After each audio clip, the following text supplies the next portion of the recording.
We're at war. No one wants to admit it, but humanity is under attack. Come on then! I will show you true power.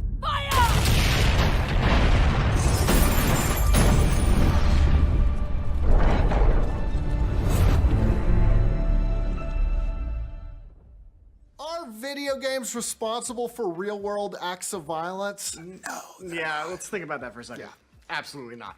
The killer in Florida, he spent 15 hours a day on violent video games. The most all-consuming, all-pervasive thing in this guy's life are these violent video games. The Entertainment Software Association that represents the video game industry said it told the president today that numerous scientific studies show there's no connection between video games and violence. Call of Duty, a so-called first-person shooter, because the player takes on a killer's point of view. But is this just good fun, or is an entire generation being trained and desensitized to the act of shooting people? Of course, lawmakers, they've trotted this argument out for decades now. I mean, they've done it since Columbine at least, despite a lack of evidence connecting video games and real-world violence at all. But that hasn't stopped lawmakers from bringing up those darn video games as being the real reason behind mass shootings, instead of tackling the issues that really matter.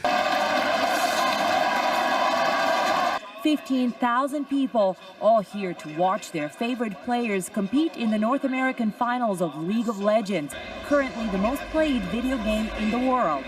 Sorry. Sorry about that. Down one. Oh, this is so cool. Oh my god, this is a beauty buff, man. This is so cool. Oh my god. Beautiful ways.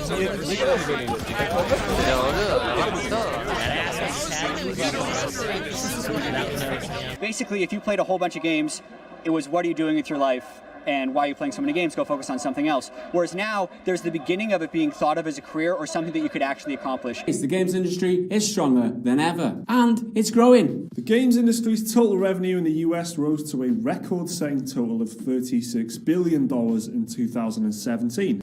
Well, I'm not going to tell you that playing video games days in and days out is actually good for your health.